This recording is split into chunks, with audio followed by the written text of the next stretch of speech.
Hey, this is Matt Forbush, and I just got done filming The Root of All Success with the real Jason Duncan. What a great time and an interesting conversation. He had me on my toes with some questions that were really thought-provoking, and hope you guys enjoyed the answers we were able to put together. Welcome to The Root of All Success with the real Jason Duncan. A podcast that explores how the world's most powerful entrepreneurs unlocked success and how their stories can help you do the same. A successful educator turned entrepreneur, Jason has built multi-million-dollar businesses that have been featured in Inc. magazine and Entrepreneur magazine. His life's mission now is helping entrepreneurs live what he calls #the exit lifestyle. Introducing TEDx speaker, mastermind leader, author, entrepreneur, cigar aficionado, motorcycle enthusiast, and host of The Root of All Success, the real Jason Duncan. The real Jason Duncan. Hey there, I'm the real Jason Duncan. Welcome back to another show. I've got a race car driver on the show today, and I know that's not how he bills himself, but Matt Forbush is going to be on the show, and he is a somewhat very successful race car driver, and we do talk a little bit about that on the show, but that's not what he does full time. He actually is a very successful entrepreneur. I want to give you a little bit of his background. He began in franchise operations way back in 2007. When he opened his first Auntie Anne's location, which for those of you who don't know, you've never been in a mall or an airport before, they are the pretzel shop, little Auntie Anne's pretzels. But over the last 12 years, Matt has owned and operated multiple franchise locations, not only with Auntie Anne's, but also Cinnabon and Otters chicken tenders. And he's worked at a management level with stores like Chick-fil-A, Firehouse Subs, and he learned the industry, the franchise industry from the ground up. And as such, he ended up developing a software platform called Signal, which we'll talk a lot about on the show, and I'll spell it for you in the show, so just pay attention. How to help franchisees manage their businesses better. So if you're a franchise owner, this definitely is going to be of interest to you today in the show. So I want you to help me welcome race car driver, entrepreneur, and just successful dude and father of triplets, which I found out on the show today, Matt Forbush. Hey, Matt, welcome to The Root of All Success, man. Yeah, thank you. I appreciate you for having me on. Well, it's a great world that we live in because I get to run into cool and interesting people like you in unexpected times and places. And so come to find out, you and I, the way we met, we're members at the same club in Nashville, the Standard Club. And I met you on the night right before the Nashville Formula One race last, was it August last year? Was that when it was? Yeah, first week in August typically, yeah. Because you were racing in that race in a Toyota Supra, highly modified Toyota Supra. And I have a funny story to tell you about that before we get into your story, is that I told you when we met, it's like, man, these Supras are really cool. I'd love to drive one. Of course, I'd love to secretly, like I'd love to be a race car driver too. but I was speaking at an event in Pensacola back in January, and I always use Turo when I go when I rent cars. Do you ever use Turo? You know what I'm talking about? A time or two. Yeah, I have a time or two specifically when I'm going to a race. It feels kind of fun to do that. If I'm out on a business trip, I'll take the Hyundai at the Hertz counter. But sometimes on a race weekend, I'll look for something fun and fancy. If it's like when I was out in Sonoma, actually, I got something fun to drive because it's pretty highways to drive on up there. Get you in the mood for getting to the track. Yeah, well, I got so what I did is I rented a Supra, and it was probably a terrible decision because we were going to be there for several days, and I had big bag, and that just thing is not made for luggage, and we barely got our luggage in the hatch of this thing. But holy crap, dude, those things are legit right out of the box, man. I mean, you just stomp on the gas and it'll just light the tires up no matter how fast you're going. It was so I can't imagine what it's like driving the one that you drove in the Formula One race last year. How did you get into race car? Among all the things you've done as an entrepreneur, how did you get into race car driving? Yeah, so I grew up around my stepfather, who I spent a lot of time with growing up and spent a lot of time with him at the track. He was an oral surgeon by trade, but he was a professional race car driver as well. He actually won the Rolex 24 in class 4 times and Sebring 12 hours 3 times, which those are two of the most are the most prestigious auto races in North America and worldwide for that matter. So I grew up around that. That was always an aspiration I had. I kind of come from a racing family in that respect.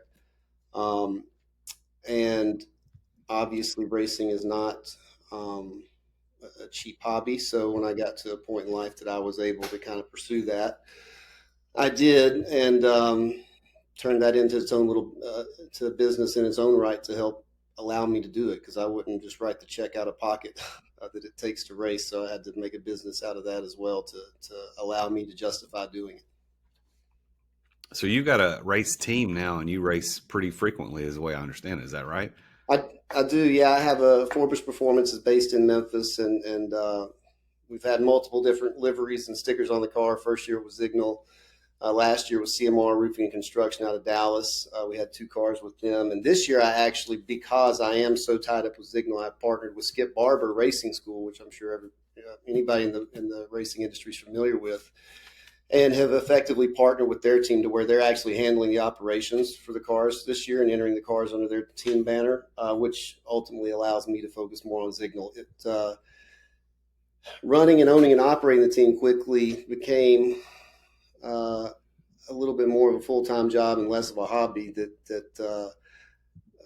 Between that and Signal, and then I have a family with a beautiful wife and triplets and triplet boys and a baby girl at home, there just wasn't much time left over. So partnered with Skip Barber to try to help take some of the operational burden of the race team off my head without having to give up the seat time and getting to race the car. Did you say you had triplets or just 3 boys? Triplet boys that are they just turned 8 in March 20th. Smith, Parker, and Jackson, and then I have a baby girl. She's 5, but my baby girl Ruby. So yeah, that keeps us very busy, as you can imagine. With the triplets, and Ruby, I mean, they're all over the place. You'd think it'd be nice if they'd all just do one sport, but they don't. They've all got their own interest, which more power to them, and I love it. But man, it'd be nice if I was just going to one sport practice instead of 3 throughout the week. Wow, triplets, dude! I've got lots of twins in my family. As a matter of fact, my first cousin has 2 sets of twins. Believe it or not. My grandfather was a twin, but my wife always wanted twins, but we did not have them. But I don't think I know anybody other than you that has. I don't think I know anybody who has triplets. I can't imagine that many diapers, that many screaming babies when they're tiny. I think it's probably cooler when they get older, but that's a lot, man. So congratulations on making through that. And my wife, I didn't do too many diapers. I get better as they get older. But I think it's like 10,000 diapers or something like that in the first year, the kind of general stats on triplets, which makes sense if you do the math on it. But it's a lot. But the older they get, the more I can relate to them, and the more, especially being 3 boys, man, it's pretty cool. And they've got such a broad spectrum of interest and skill set. You know, they each have their own niche of what they really are passionate about and good at. So it's cool to see, just to see that and how unique they all are still, you know. That is, yeah. I mean, I've got 2 kids. Mine are older now. Mine are 22 and 20. But raising 2 kids in the same home, as different as they are, I've seen, twins be very, very different. I can imagine the same thing with your kids, even though they're all raised under the same roof, under the same worldview, same parenting tactics. They're going to be very, very different. So, well, let's get into the business a little bit. So this is the root of all success, after all. And I want to talk about you as a successful person, not only as an entrepreneur, but as a dad, as a race car driver, all things success. So let me ask you this question kind of out of the gate. How does Matt Forbush define success? Like, if you had to distill it down to one definition, according to you, what does success mean? You know, that's an interesting question. I think what I would consider success as maximizing your potential. So for me, for example, in football, I played at Clemson, but I walked on, ended up playing some special teams, things of that nature. You know, had some weight room records stuff, but I was never had the God-gifted ability to be an NFL player, but I made it the most out of every ounce of potential I had.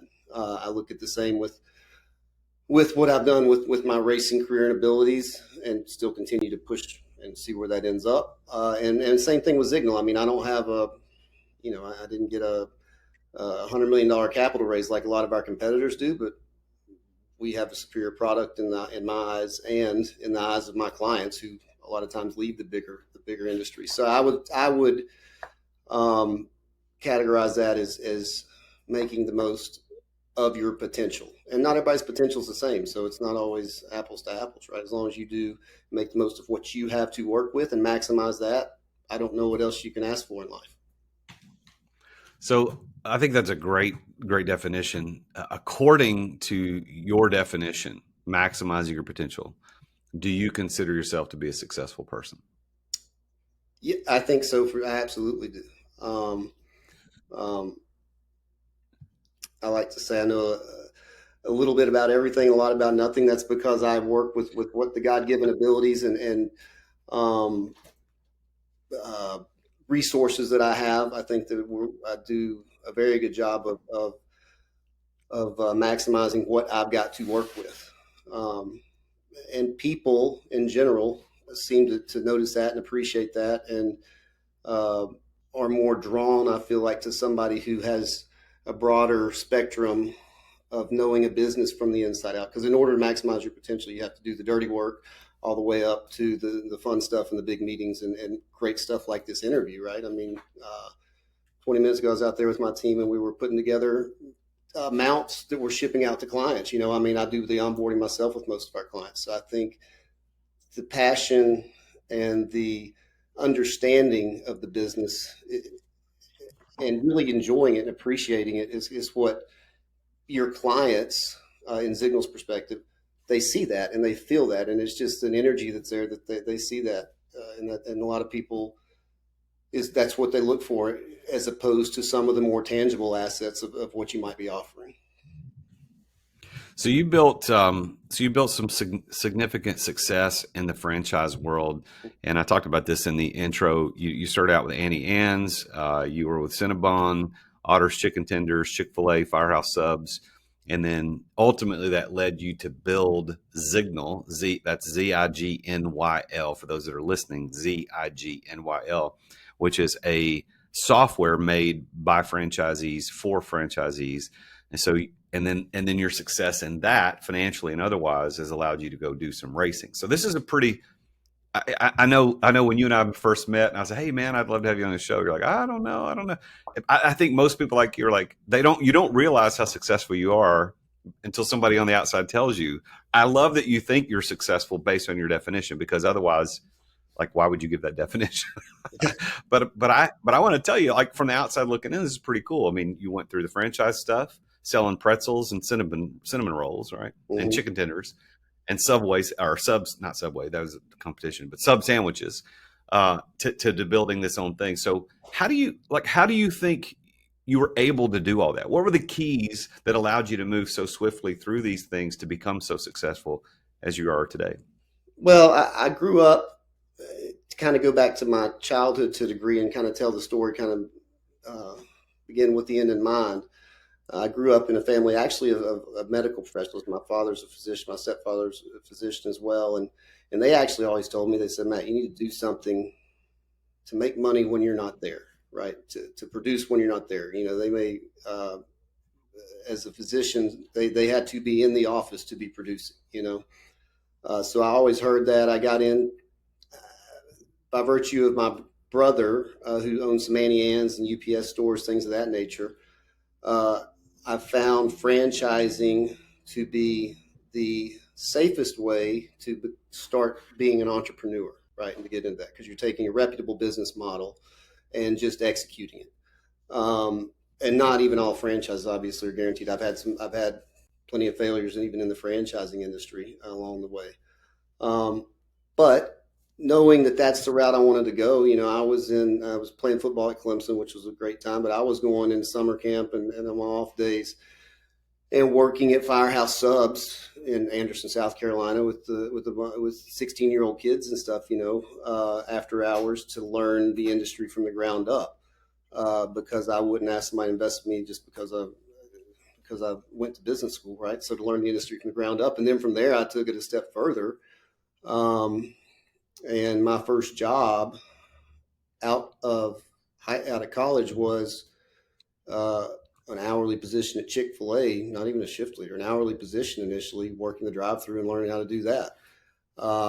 All to prepare myself to, by the time I was 23, I was able to work with my father and brother, and they were able to kind of get me some of my own Auntie Anne's. But it wasn't just, I was very fortunate to have their backing to help me get into it, but there was a lot of time put in on the front end to prepare me to get into that stuff at a younger age. So you got in. So you got into Auntie Anne's was the first franchise that you got into as an owner. Is that right? Correct. Yeah. What was why that? I mean, why did you choose Pretzels? What was it about that opportunity that made you say, this is what I want to start with? Well, to be candid, it's because my brother was into it. He had a bunch of them, and it was an easy system. At my age, it was, most franchisors don't want a 23-year-old kid getting into that necessarily. And I was able to kind of weasel my way in under my brother's umbrella without a formal transfer at that age. So a lot of it was trying to get into it that early. And I was just very fortunate to have some help from my father and brother with that. That's kind of how we got into Auntie Anne's. But as a business model in general, Auntie Anne's is great. I mean, the profit margins are great because it literally is bread and butter. And it's an impulse buy environment. Nobody goes into the mall. Very few people go into the mall saying, "Oh, I'm going to the mall to go to get a pretzel." No, it's an impulse buy environment. And by virtue of that, you can train your crew and your staff to really make a huge impact on sales because people walking by don't know they want onions. If you go to Taco Bell, you go there because you know you want Taco Bell. So you can actually train your crew to have an excelling store and really maximize the potential again out of a little brand or a little kiosk in the mall based on the performance of your employees. You really have a huge impact on it. So I think that in itself is rewarding. And a lot of that is what spawned Zickle. So let me, because I don't know, I've had an Auntie Anne pretzel, of course, in the past. And I think they do a lot of partnerships with Cinnabon. So that's probably the natural, is that correct? The natural bridge from Auntie Anne's to Cinnabon. I think I might have had a Cinnabon once. I think I'm health conscious enough to know that that's probably my limit. Although they were amazing. It was amazing that time that I did have one. But let's break this down. Like, how much money can a franchisee make? And I know you're not representing the franchise where this is not an official offer, but like, how much could you really make running one of those little pretzel shops? Well, again, without the disclaimer that I'm not representing anything here, but a above average performing store in the, let's just call it the snack brand industry, Auntie Anne's, Cinnabon, which, by the way, Cinnabon and Auntie Anne's are owned by Focus Brands out of Atlanta. So that Jamba Juice.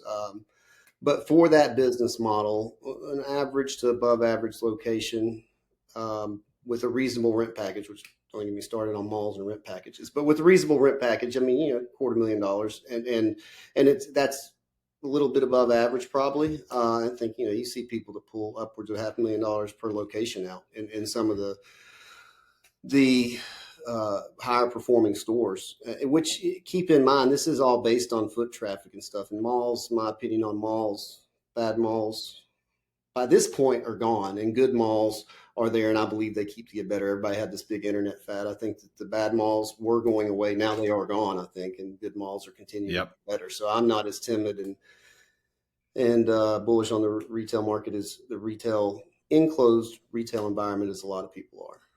Yeah, the mall. I was actually talking to somebody about this last night about malls, and we were talking about Opry Mills because the people I was talking to, they were staying at Opryland Hotel, which is right next to Opry Mills. Which Opryland Hotel at one time here in Nashville was the largest hotel in the world. It's over 3,000 rooms. I don't think it's the largest anymore, but right next door is Opry Mills, which was a mall that they built after they shut down Opryland theme park in the late 90s.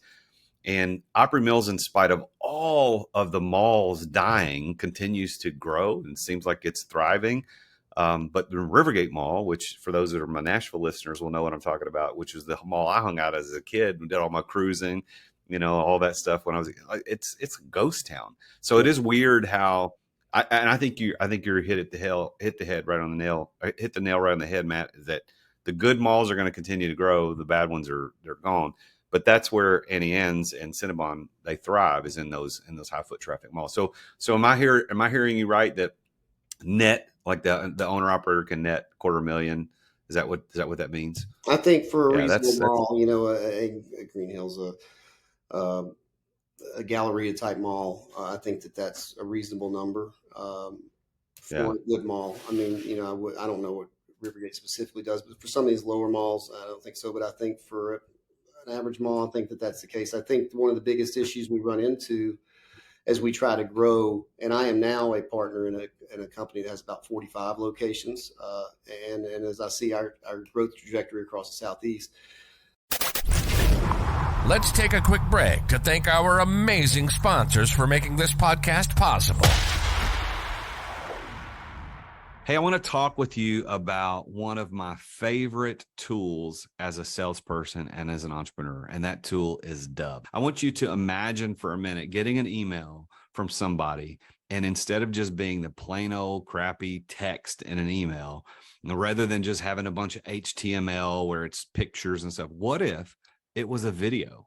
And the video had a little GIF, and it was playing right there in the email as soon as you opened it, and it had your name. Like it said, "Hello, Jason, check this out." And then you clicked play, and it played right there in your inbox in the window. And it was somebody trying to tell you how great you are, or how awesome they can help you, how good they can help you out. That is the power of video emails. I want you to try Dub out. I've been using it for years. I have closed countless millions of dollars in sales over the last 6 years or so using Dub, and you can do it too. All you got to do is go to therealjasonduncan.com/Dub. That's DUBB. Therealjasonduncan.com/Dub. Dub will help you make an impact in your sales through video. It's going to help you with, they've even got a CRM built into it. You can build landing pages. You can do campaigns, even SMS campaigns. You can set up automations to manage workflows and maximize conversions. And like I said, they've got an existing software platform inside Dub to take your CRM to the next level.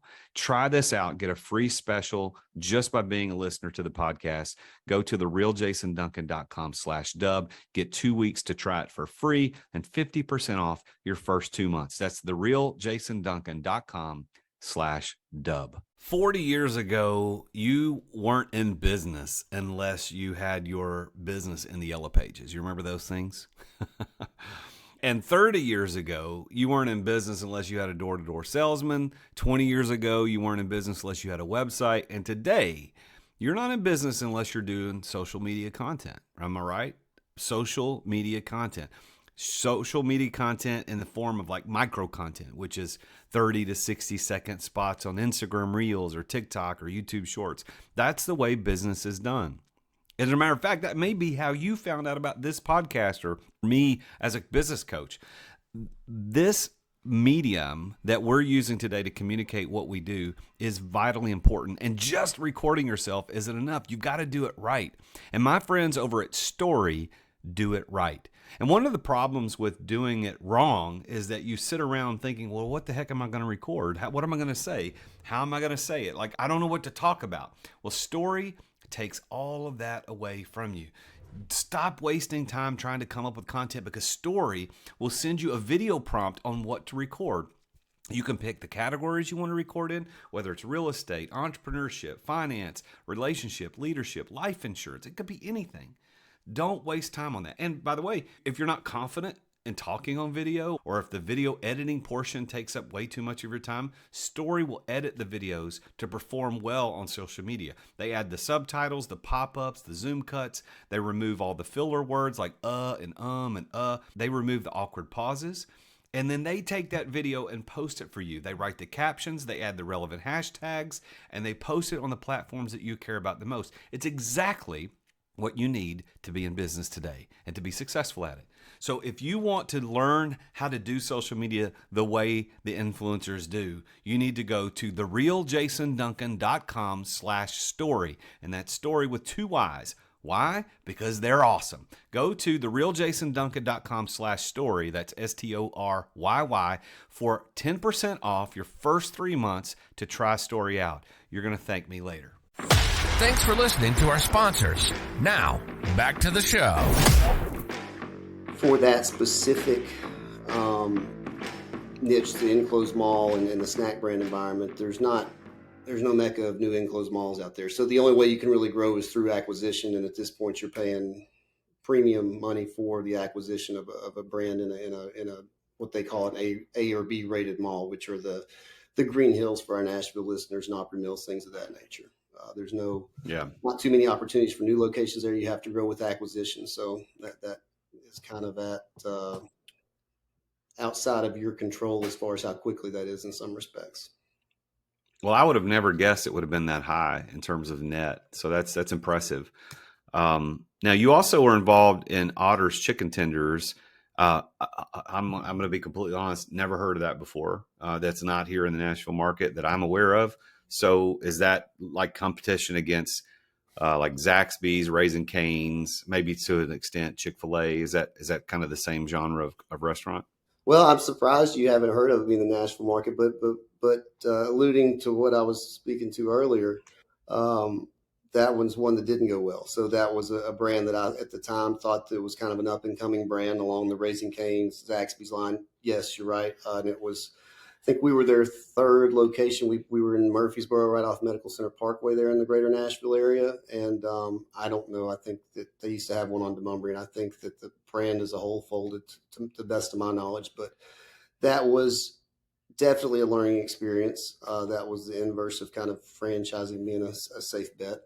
And it was, again, it was an unfortunate learning experience as to, in a bunch of respects for me personally and from a business perspective too, right? I think I was really eager to grow at a young age and kind of wanted to take a long shot that ended up setting me back in the long run for quite some time.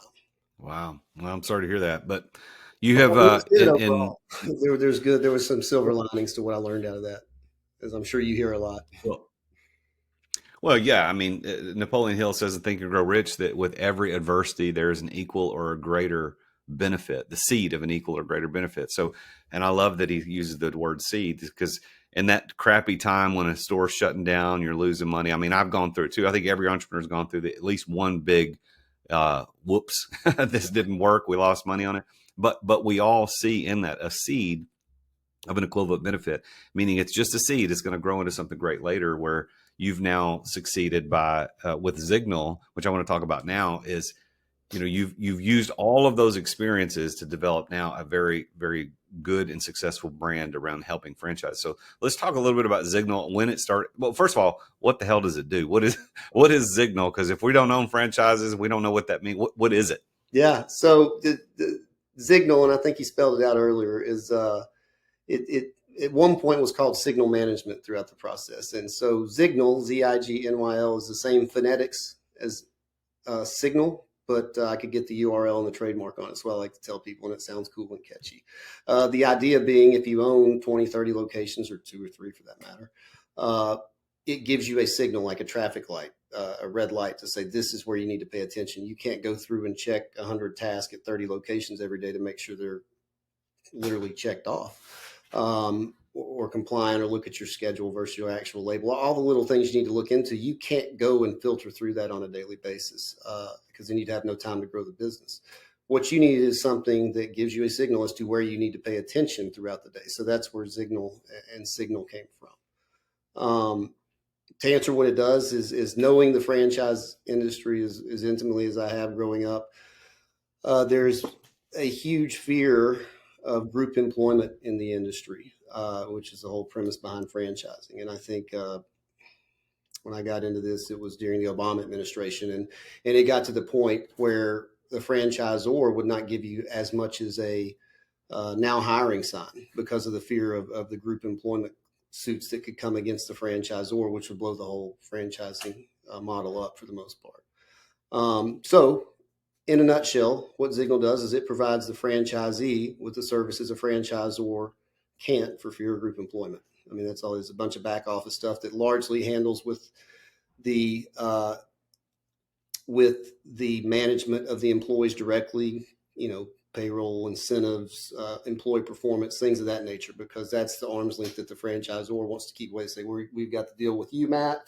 You manage your own employees. We don't want any crossover between you and the employees. That's your issue. So I provided Signal. We sell directly to the franchisee, not to the franchisor. The services that traditionally a franchisee's either had on paper in their back office or a complexity of spreadsheets, Excel spreadsheets across the board.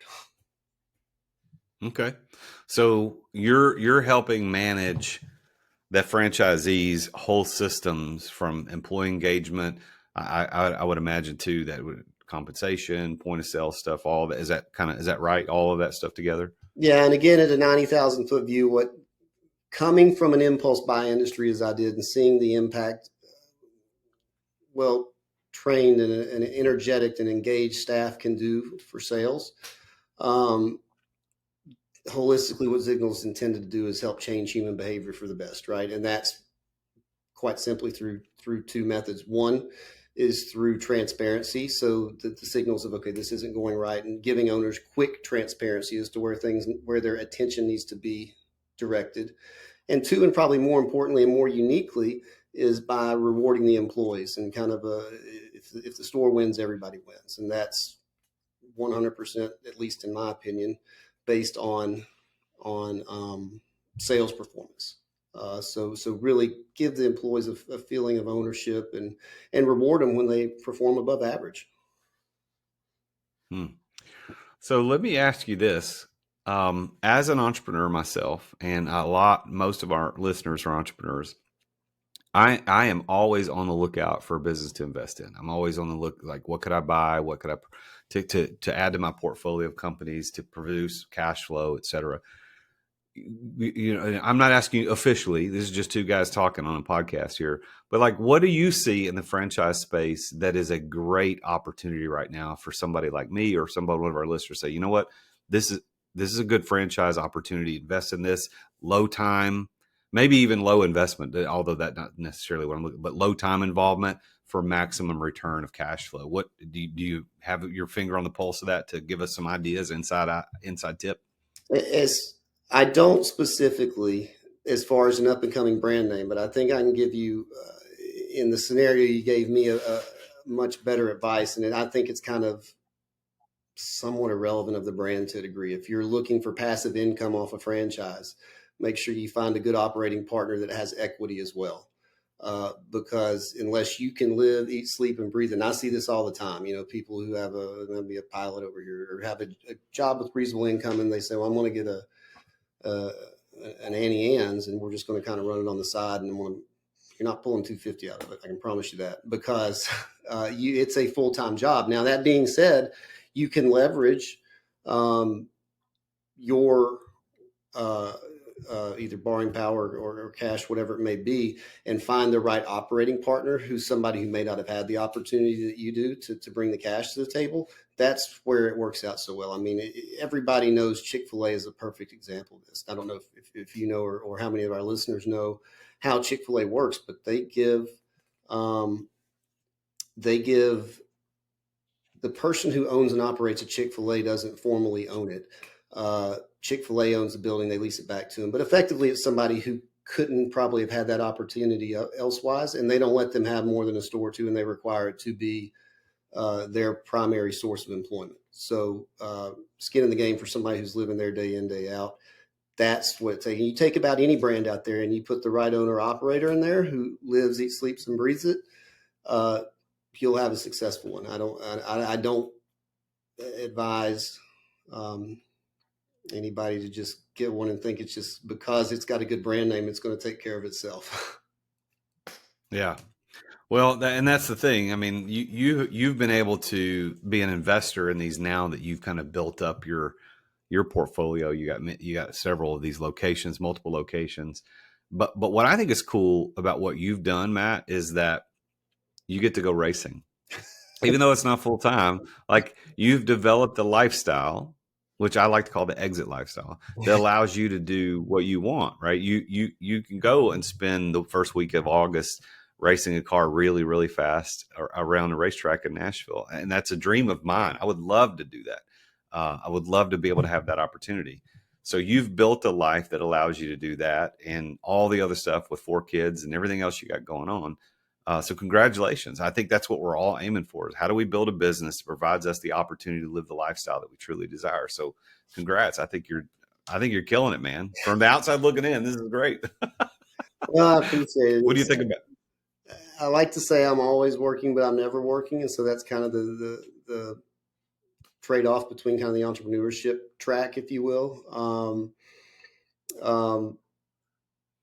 Don't let the racing fool you. And it's not necessarily the retirement hobby, because there's a lot of work that has to go into it. So it is affordable for me to do, right? I mean, like I said, I don't care how much money I had. I wouldn't write the check it costs to just go show up and drive. I think it's just something about my personality would let me do that. So you got to be really, I have to turn that into a job to keep it affordable for me to do and an easy pill to swallow. But I enjoy that, you know, I mean, and that's always been my goals. I wanted my company on the side of a race car. And who knows what happens in the future with Signal. But if I had one job in the future and Signal transitions to somebody else's hands in the future, it would probably be going back to owning the race team, because I really am passionate about Signal. I'm passionate about that too, but I have realized that I can't serve both fully at one time. So we're kind of focused really heavily on Signal right now, and see what comes of that and really try to keep it up and coming. Well, if you continue to keep your focus in the right place, you'll be able to do what you want to do later. As one of my mentors taught me, focus stands for follow one course until successful. And I think us as entrepreneurs need to kind of pay attention to that, because he who chases 2 rabbits catches neither. Mm-hmm. And we need to make sure, like, I feel like I'm chasing multiple rabbits a lot of times, and have to remind myself, it's like, I can't do that. I got to focus on this one thing and make this right. So I applaud you for what you're focusing on with Signal. It sounds like you're killing it there. What's the next big thing for Signal? Are you just trying to do, take it to more franchises? What's the next big thing for Signal? Yeah, it's funny. I've actually done a little downsizing with Signal and have a really efficient, great team in house. I think what I have realized myself at reasonable expense and over a reasonable amount of time as well is I am really good at creating efficient. I mean, I'm huge on efficiency and effectiveness and things that, and consistency. And I've done a really good job creating a world-class app and software system that is really conducive for that in the franchise industry. What I have realized I'm not the best at, and have spent way too much time and money probably within Signal, is necessarily the marketing component of it, the scaling component of it. So I think what I foresee in the next year to two is to correct, not a sellout, but a partnership with maybe a payroll company, maybe somebody that brings some infrastructure and some experience scaling a software business, because that's not my expertise. It took me a while to swallow that pill. In the meantime, we're growing as quickly as we can in-house and have lines of new clients and stuff like that to onboard. So I think what's the next big thing for Signal is the right partnership. And, it's not as much about a capital raise. I have never gotten into the whole capital raise. I've been fortunate to where I was able to bootstrap a lot of this. I've spent all my time, and I don't honestly know much about the industry and how, seed rounds, and I've kind of somewhat educated myself about it. But at the end of the day, I haven't spent my time worried about valuations. I've spent all my time trying to make a product that's effective and efficient, and I really enjoy seeing the impact it makes on our clients.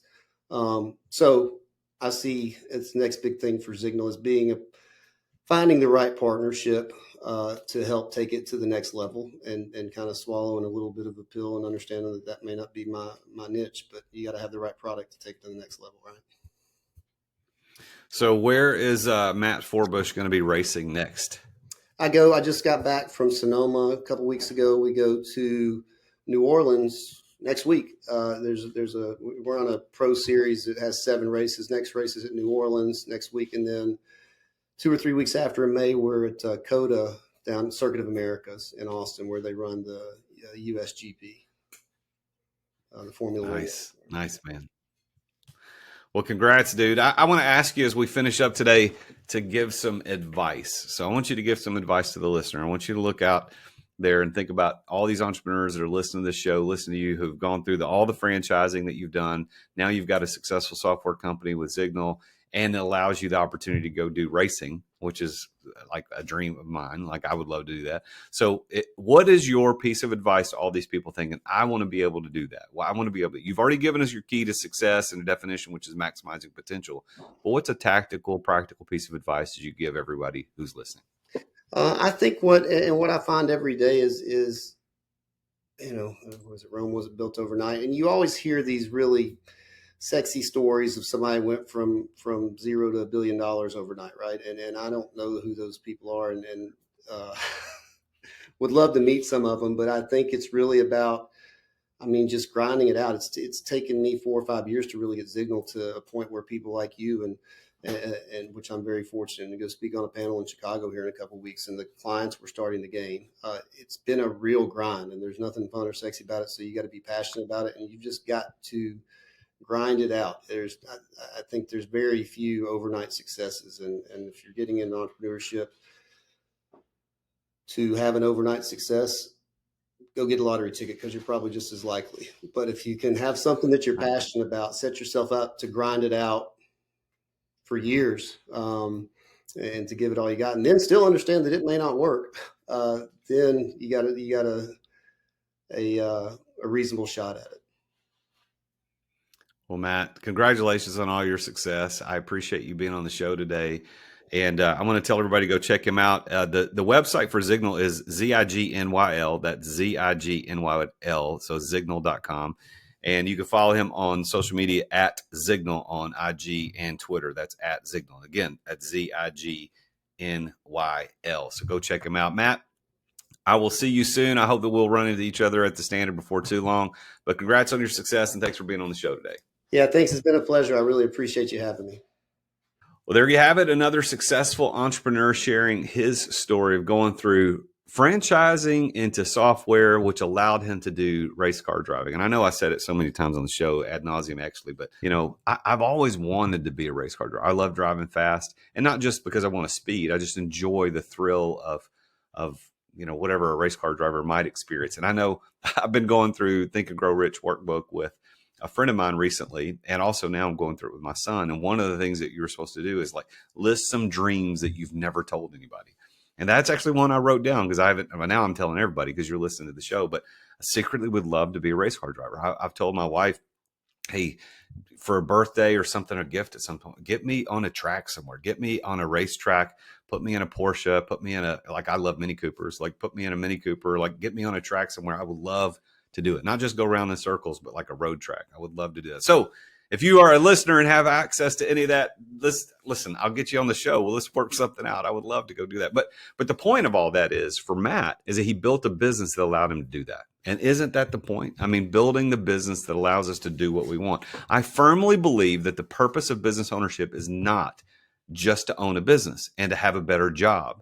The purpose of business ownership should be the key to being able to live the life that you truly desire. It's to be able to have the financial resources and the time freedom to go out there and do what you want when you want. That is the purpose of business ownership. And if you're living in the weeds every single day, you don't have time to go out and do anything you want. Well, what makes you any better than somebody working in the corporate world? Entrepreneurship and business ownership should be better than that. It should provide you a better opportunity. That's why I wrote the book, Exit Without Exiting, to show you how you can do that. This is what it looks like if you're watching this on YouTube. It's Exit Without Exiting, how to live the exit lifestyle sooner than you ever thought possible. How to exit without exiting, how to exit without selling the business. Go check that out, therealjasonduncan.com/book, therealjasonduncan.com/book. Pick up a copy, read it, because what it does is it allows you to live the life that Matt Forbush is living. I want to thank Matt Forbush and Signal, the folks at Signal, for being on the show today. And I want you to please tune in again next week when I talk with yet another very successful entrepreneur about his or her journey to success. Until then, I am the real Jason Duncan. And as always, Jesus is King. Attention business owners. Attention business owners. Feeling burnout from running your business?